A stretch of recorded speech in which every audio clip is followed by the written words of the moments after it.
But in other news, what do you got? Okay. That's my one for the night. Would you? Well, how do you want to? You want to do something lighthearted? Well, it's not lighthearted. No, let's just say that for last. Okay. Yeah. All right. So, well, they're all kind of in the whole of the whole thing. Oh, so all these articles. Yeah, they're all in the dealing with the race stuff. Mm. But okay, so all right.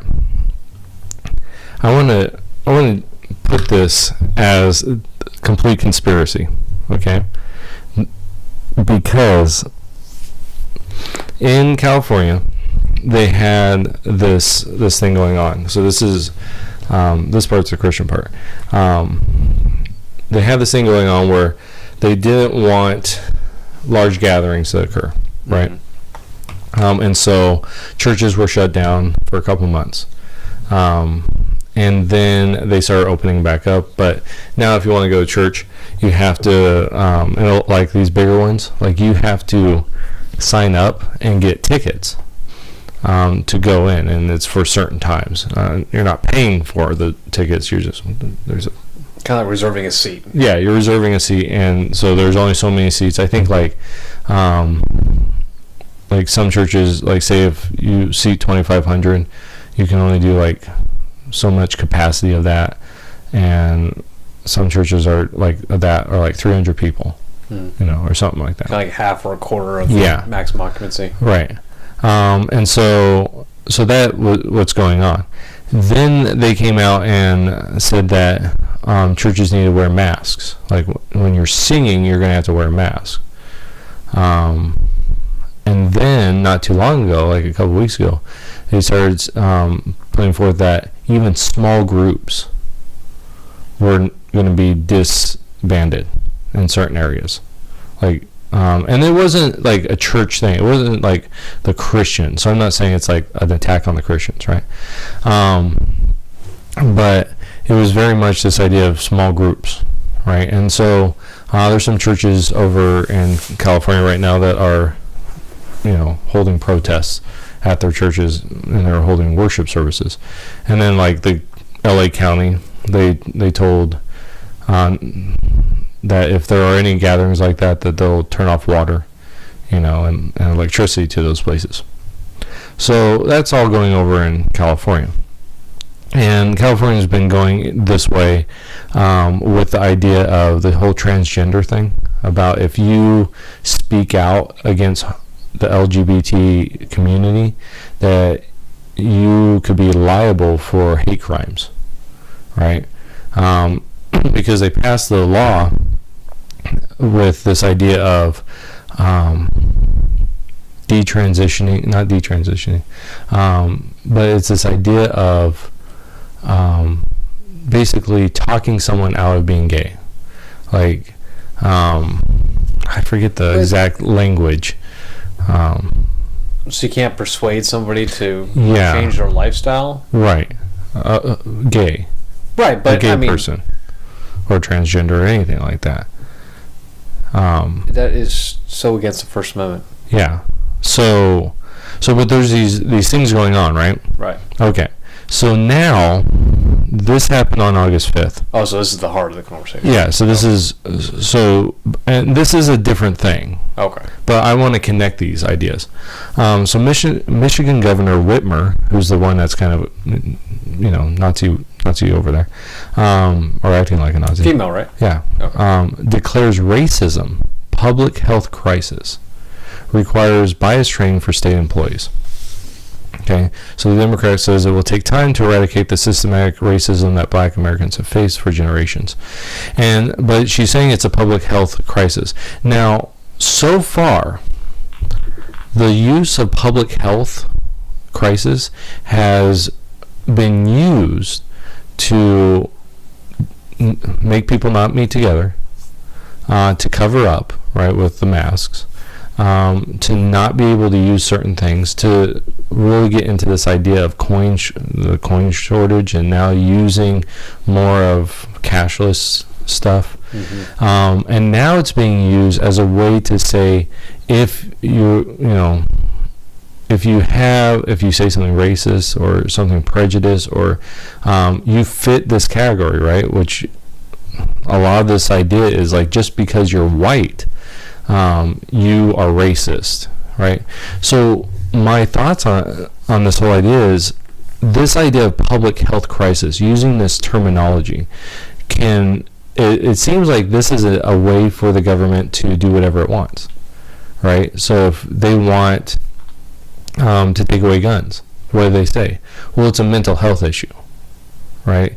That's what a lot of red flag laws are, is, oh, this person has a mental problem, therefore we have the civic duty to take their guns from them without doing due process. You know, for the churches meeting over in California, we have the civil duty to not allow you to meet because of health issues, right? You have to wear a mask because of health issues. You know, it's like, this is a blank check. This term, you know, public health crisis, is almost like a blank check for the government to say, well, we can do whatever we want because it's for your safety. You know. Mm-hmm.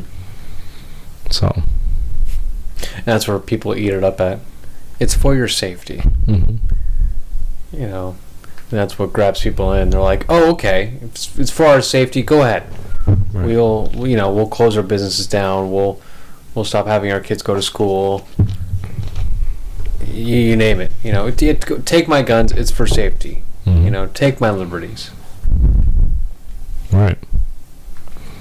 So I just started thinking about this. When I saw that, I thought, well, that's dumb, right? But then I started thinking more and more of it. And yeah, it's dumb, but just the idea of, since March, our society has become even more divided.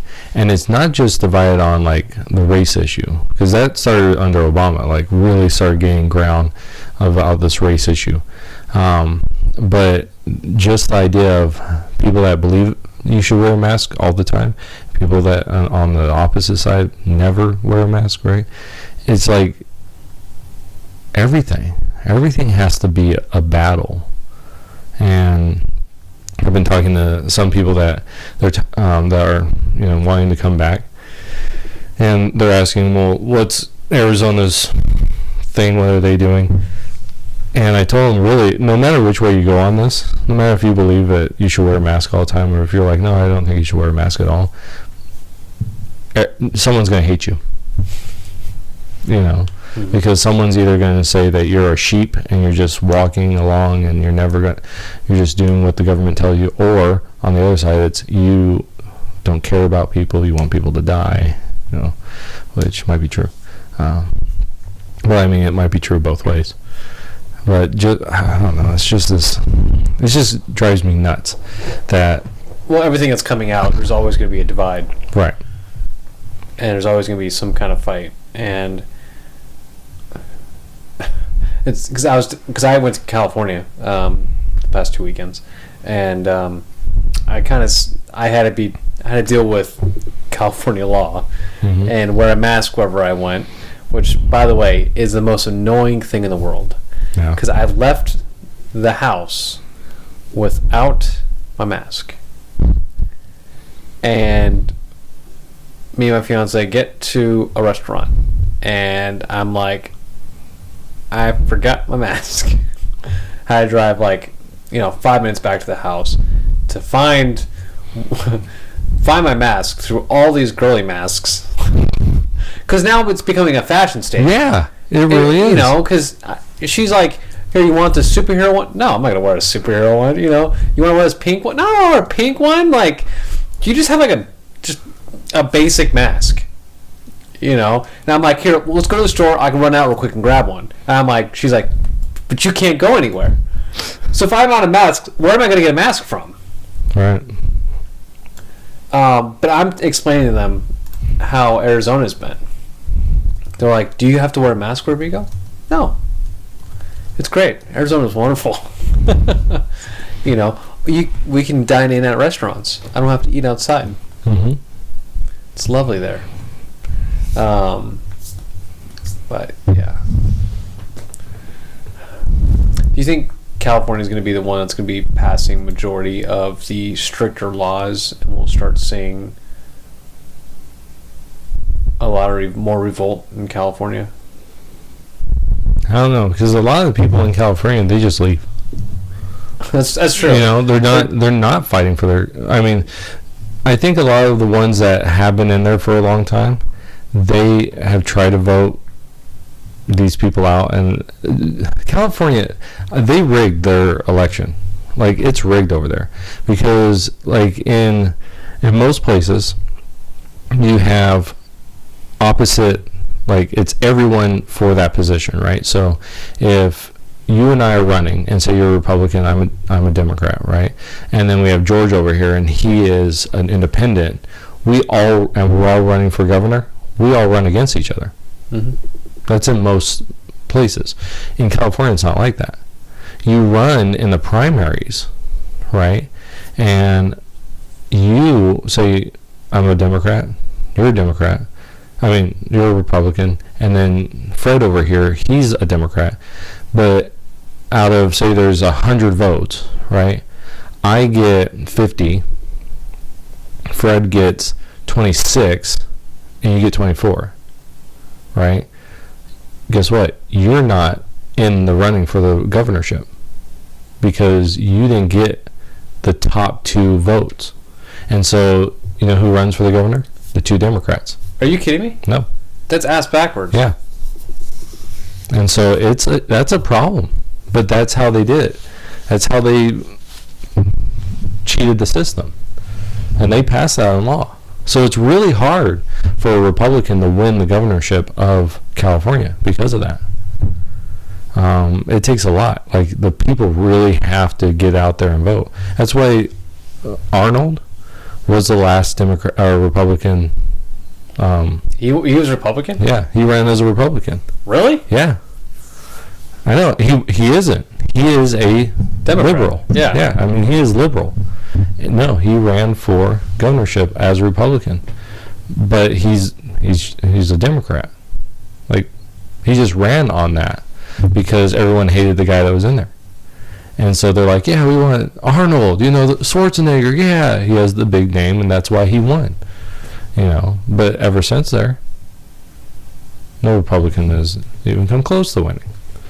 And so a lot of people just don't, they just leave. We all have, there's a patriotism for your country, but is there patriotism for the state?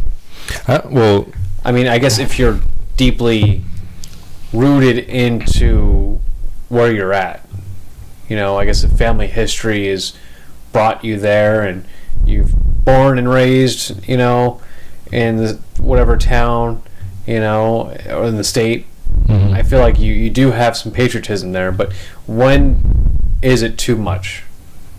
Like, when do you have to call it quits? Like, the battle is lost. There's no point in fighting anymore. Yeah. Like, is there a point? Like, what for you? Like, is there a cutoff for you? Well, I think, like, if you were living in California right now, would you? And you lived in California for I would leave almost your entire life, because you California and then here, so Arizona. So, would you have left now? Oh yeah. Yeah. California needs to fail, like, completely, in my opinion. I think they need to completely just fracture, and I really do think that it needs to be broken up into smaller states. I think at least 2. I think more so would be like 3 states, maybe even 4. There was a movement. There's been a movement for a while to make several states out of California, and I think they need to do it because California's huge. Mm-hmm. It's a really big state, and it's not. It's a state of extremes, right? Like the San Francisco, LA areas, they're extreme, like, in their beliefs, whereas the interior isn't as you have a lot of red states. I mean, if you look up a lot of red cities. Yeah, a lot of red. I'm just gonna look it up.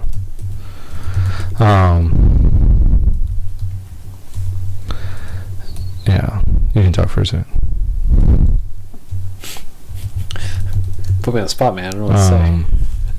Yeah, I'm trying to like. Well, okay, so but while you're doing that, because I want to pose another question, which you can ponder on while we're discussing. That's not what I want. But when does it become enough for the country?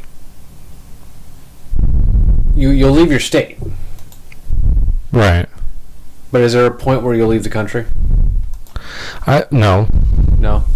So your patriotism will stay strong with the country, and you'll go down with it. Yeah.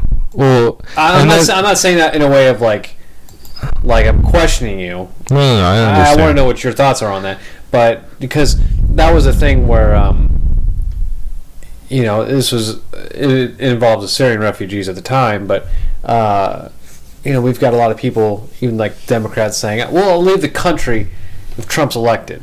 Right. Well, then you really weren't patriotic to this country, because if you leave based on the circumstances that are going on, political or whatever, you're not helping the country in any kind of way. You're not fighting for what you believe. Right. Well, go on. We were saying.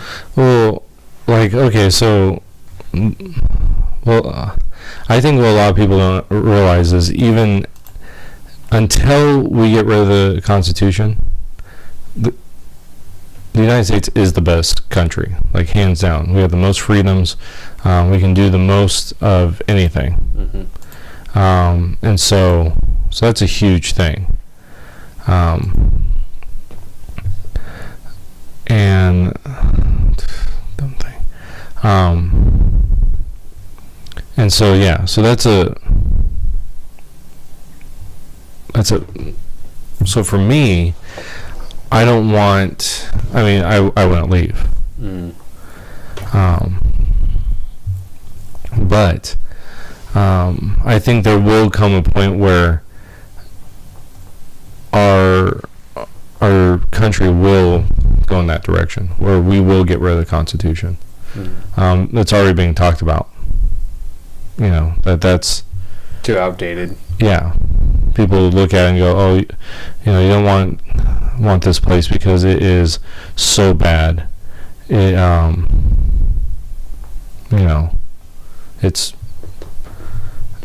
it's just the bunch of racist old white men that were trying to put down minorities. Mm-hmm. And they're linking our freedoms to racism. Right.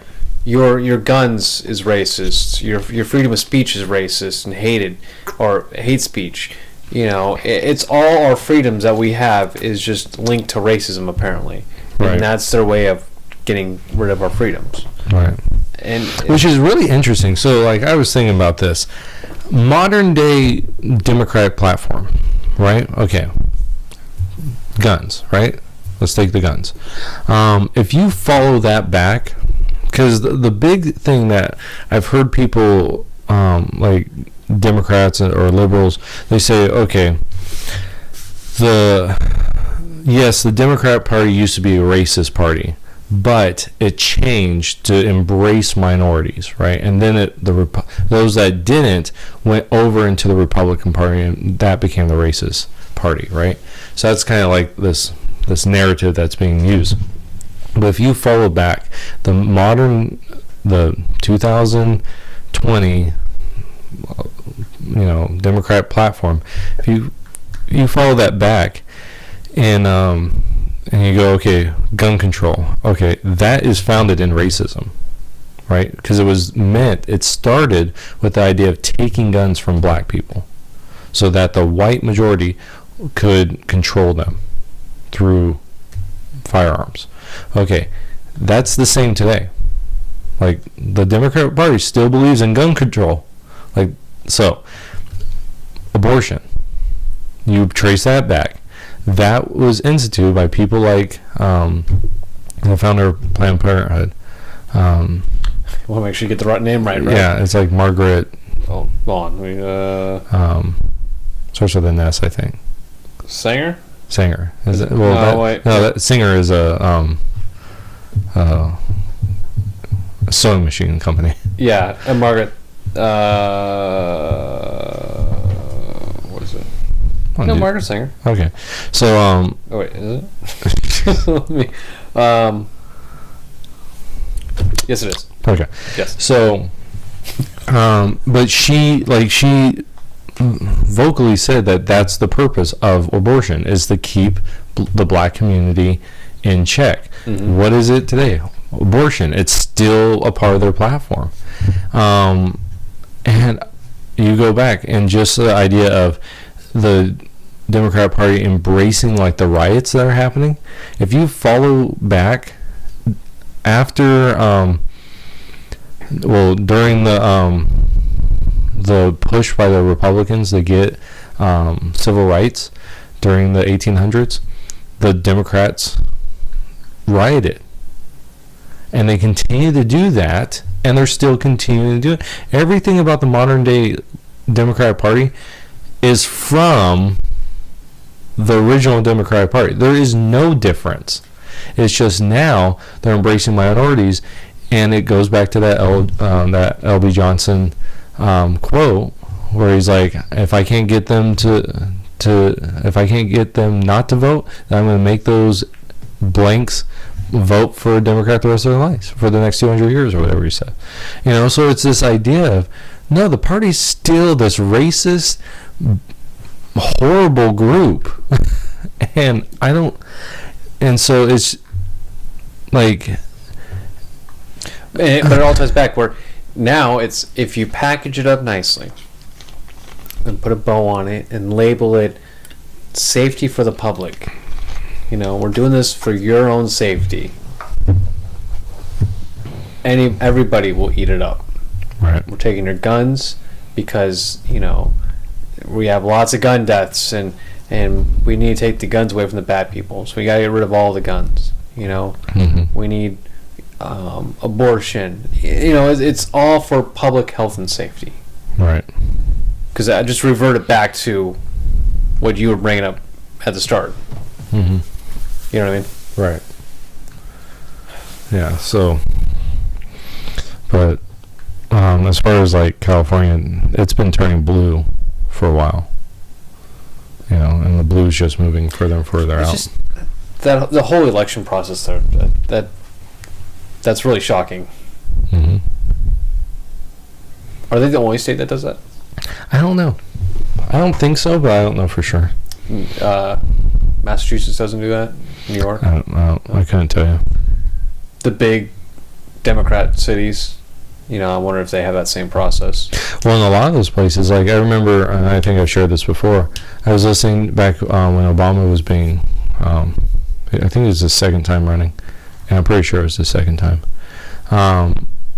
One guy they were interviewing this one gentleman, and he was an activist, like a political activist, and they were talking to him, and they asked him, so, what Republican would you vote for? And he goes, you know what? Let me tell you something. It was in Chicago. He goes, there are no Republicans in Chicago. None. There's no one running as a Republican. It's all Democrats. And if they say they're a Republican, they're a Democrat. There are no Republicans. There are no conservatives running for any office. And so there is no choice in our elections. It's you vote for a Democrat or you vote for a Democrat. There is no difference. He's like, that's the reason why we can't change. That's the reason why our city continues to go downhill. And he just went on about how it's not about, like, in a lot of these places, it's the Republicans are going to take this away from you. They're going to, like Joe Biden said back in 2016, he actually came out at a black church and said talking about Trump, talking about the Republicans. If you vote for him, he's going to put you back in chains. Like, he said those words. And it's this idea that you vote Republican and everything goes back to like the 1950s. Like, this is literally what they tell people. Women are going to go back in the home. You're going to go back. Abortion going to be gone. overnight. You know, black people, you're going to be enslaved and put under, you know, all this crap. And the reality is, under Republicans, minorities do better. They have more job opportunities. Their wealth increases. If you look at Trump's record, the black community and the Hispanic community did better under Trump in the first 2 years of his presidency than they did under the 8 years of Obama. And so, but it's this idea, and the media continues this idea that that's what it is. Now, I'm not saying Republicans are, you know, the end all, because when they get in power, they don't do everything they're supposed to do. That's why Trump was so ticked off with them the first 2 years, is they weren't doing. They could have passed so many things. They had a bill for a nationwide, and I can't say the word because I always have trouble with it, but we had talked about this.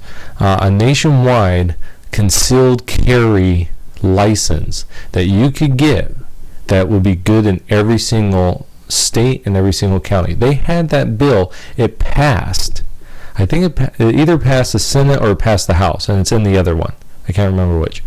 And it's just sitting there. But they passed that one. They could have easily passed that. Really? Yeah.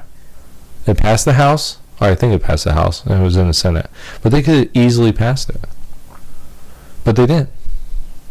And that's the problem with the Republicans. They get in there and they slow everything down. It's like, do a bunch of stuff and you'll get reelected. You know, that's what people are ticked off at the Republicans for.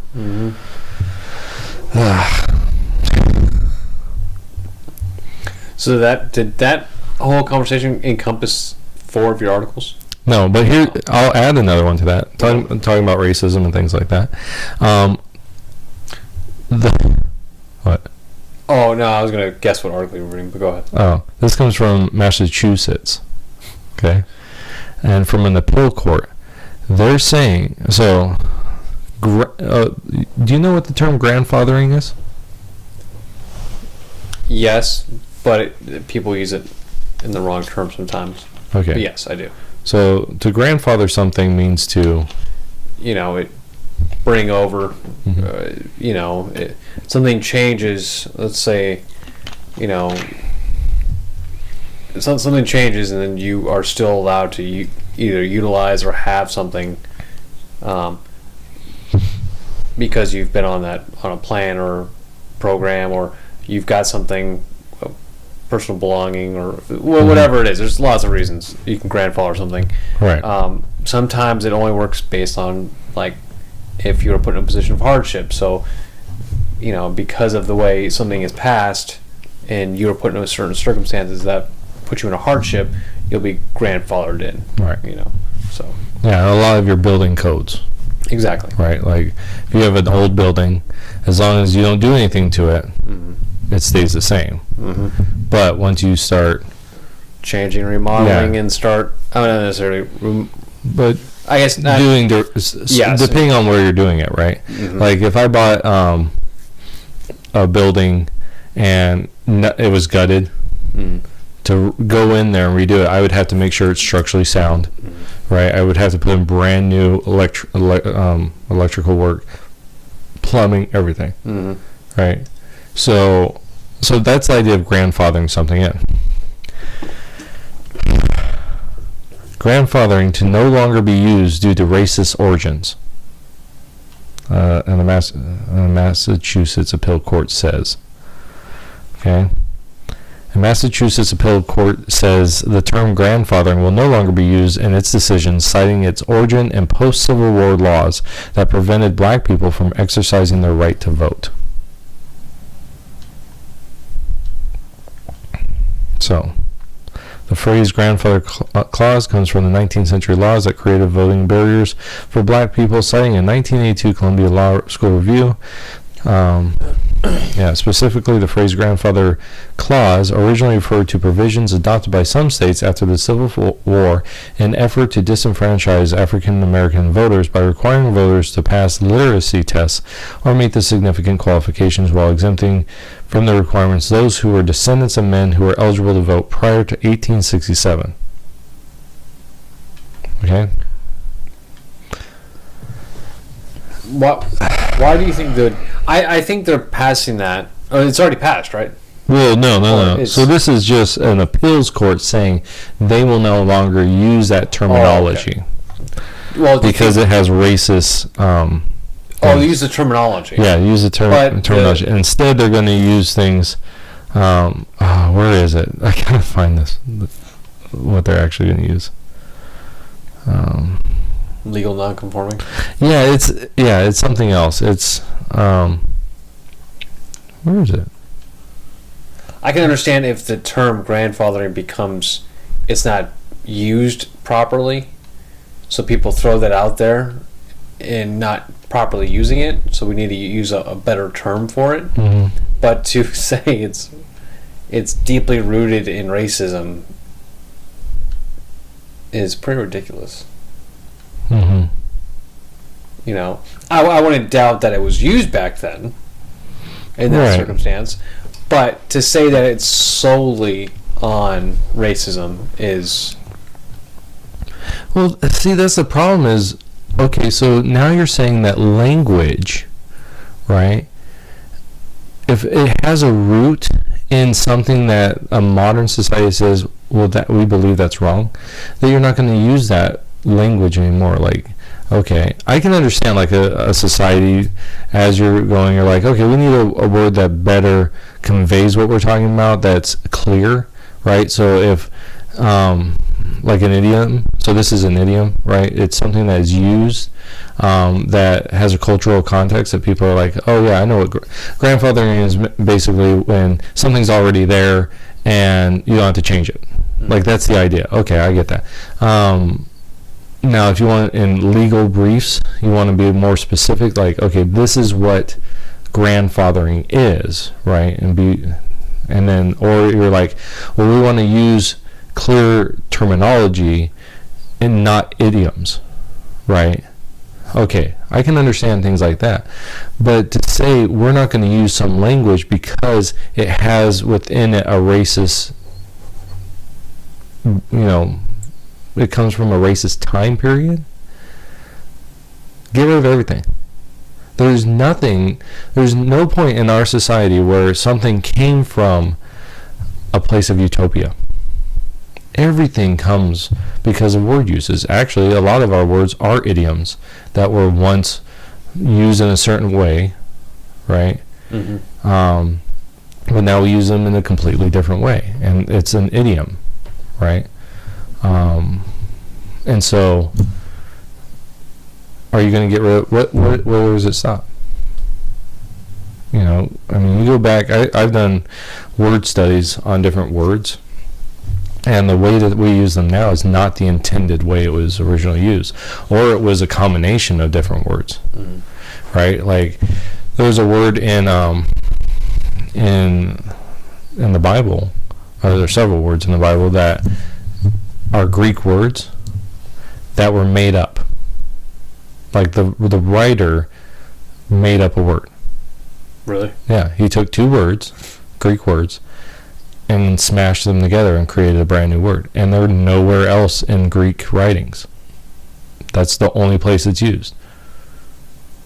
And it means, so it's like, what does it mean, right? Well, if you take the two root words and you figure out what those mean, you can understand what that word means. But the idea that he just took two words and was like, yeah, I'm just going to make this word up. That's language. That's what language is. We just make words up. Why is a dog called a dog, right? We just decide, hey, that's a dog. Well, back then, Jay, in the Civil War... It's a racist dog. Yeah. The dog came from... Yeah, it's just... It's idiotic. Yeah, because after a while, everything becomes, well, we need to change it now. Mm-hmm. It's like, okay, we can acknowledge, okay, say that this word came and it was used to disenfranchise black voters. Okay. Are you using that word now? Is that the way you're using it? Because I've never used it in the way where I'm like, you know what? I want to disenfranchise some black voters. So that thing on my property, yeah, I want that grandfather there. That way, the blacks can't vote. Yeah. And put in the Chinese too. You know, maybe those Hispanics. Yeah. I don't know. I like their food. You know, like, I don't think anyone thinks of that. And okay, so it has that in its background. Okay, we don't use it that way. Moron. Mm-hmm. Like, come on. Just really, Tell me how you really feel.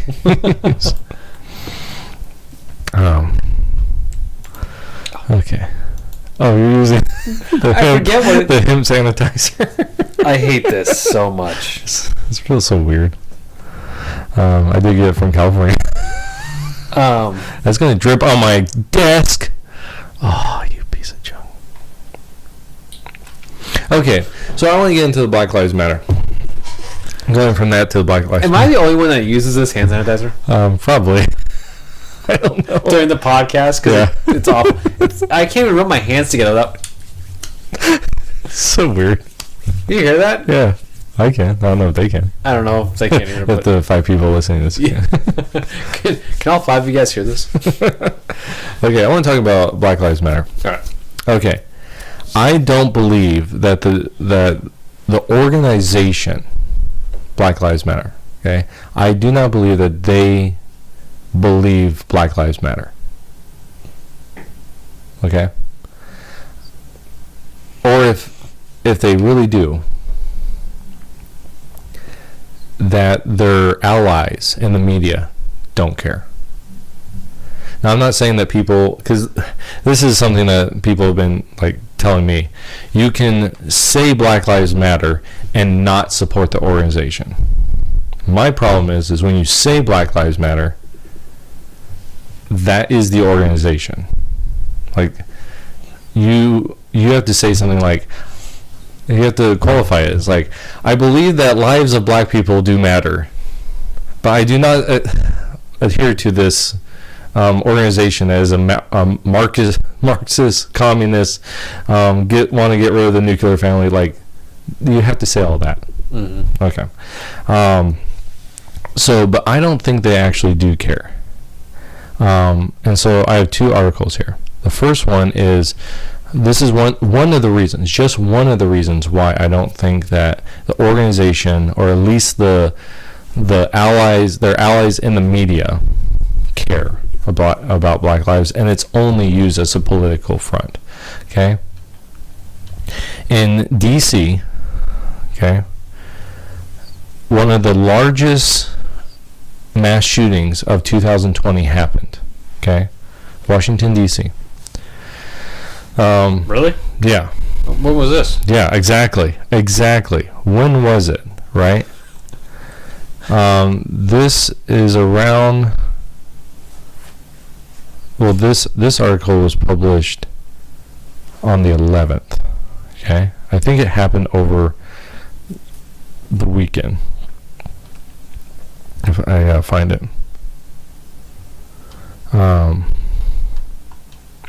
you know how I found this out? I was just looking through a bunch of different articles, and I found this comes from Tucker Carlson.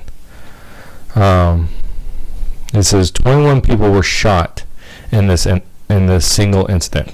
Wow. 21 people shot, not 21 people involved, right?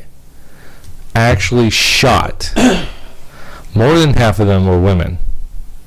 So, that is over 11. That's more than half. Okay? One was a DC police officer. Alright? So the shooting took place at a large gathering early Sunday, so this is last Sunday, in a residential neighborhood in southeast Washington, D.C. A teenager was killed, and 20 others were wounded at the scene. Okay, the DC police officer was wounded and is said to be fighting for her life. Okay, 21 African Americans, these are black people, shot by the gunman. Yet, when I saw this, I'm like, okay, I'm going to go look, right? Because they say neither CNN nor MSNBC even mentioned it. I went and looked. Nope. Wow. I didn't see any ones. I'm sure they probably eventually did mention it, but it wasn't on their main pages. 21 black people were shot in Washington, D.C., but it was most likely by a black gunman. Nothing. Does the article say? No, it doesn't go on to say. But Well, that's probably why they cover it. yeah. One of the things that he said was dead bodies don't count unless they are politically useful dead bodies. And that's what drives me nuts. If Black Lives Matter, if they truly matter, then all Black Lives matter. Right? Because that's what the slogan says. Black Lives Matter. Okay, if Black Lives Matter, then every single one of these Black lives matter. Every single one of that teen kid that got shot, his life matters. All these black people's lives matter. And yet, if it doesn't fit into that narrative of a white person killing a black person, more specifically a white cop killing a black person, then it's not important. And that's why I think it's a bunch of trash. That they're like, yeah, Black Lives Matter. Because Black Lives Matter, the movement, is trying to defund the police department, right? They're trying to, that was the next step. And defund, they mean total, like, gone. Like, because at first I thought, okay, they want to defund, they want to, take money away from this so they can do these things. No. Then the actual leader said, no, we want the whole system of policing gone because it's found in racism. It's going back to that grandfather thing, right? They're like, it was started in the South to control black people. It was started in a lot of places. A lot of places have policing. One of the big things in New York, they started a police force because people were getting out of control. Mm-hmm. And that's where police, So, were there vigilantes at the time? Yes, they were. They were the KKK, and guess who they were a part of? The Democrat Party. Anyways, even up to, like, Biden was a supporter of one of the grand guys before he died. Really? Yeah. Obama spoke at his, I think his name's Byrd, spoke at his funeral. The KKK guy? Yeah. He's rolling in his grave like, what? Who's this guy up there? What the heck? Anyways,